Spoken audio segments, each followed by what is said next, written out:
My dear friends, നിങ്ങളുടെ മനസ്സ് ആകെ കലങ്ങി മറിഞ്ഞിരിക്കുകയാണോ? അല്ലെങ്കിൽ ഒരു ശൂന്യമായ ഒരവസ്ഥയാണെന്ന് നിങ്ങൾക്ക് തോന്നാറുണ്ടോ? ജീവിതം തന്നെ ഒരു അനിശ്ചിതാവസ്ഥ, ഒരു മീനിങ്ലെസ്നെസ് ഓഫ് ലൈഫ് എന്ന് പറയും. അർത്ഥശൂന്യമായ ഒരു ജീവിതം എന്ന് തോന്നുന്നു. കഴിഞ്ഞ കാലങ്ങളിലേക്കൊക്കെ നോക്കിക്കഴിഞ്ഞു കഴിഞ്ഞാൽ അവിടെയൊക്കെ വലിയ നേട്ടങ്ങളെക്കുറിച്ചൊന്നും പറയാനില്ല.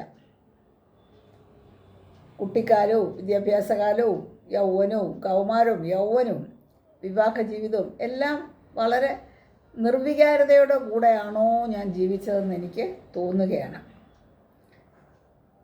എവിടെ നോക്കിയാലും ഒരു പ്രതീക്ഷയില്ല. ഇങ്ങനെ ഒരു അവസ്ഥ നിങ്ങളുടെ ഈ മധ്യവയസ്കിൽ നിങ്ങൾക്ക് തോന്നാറുണ്ടോ? ഇതിനെക്കുറിച്ചുള്ള വിശദമായൊരു വിവരണം താഴെ കൊടുക്കുന്ന ലിങ്കിൽ കയറി കേൾക്കുക.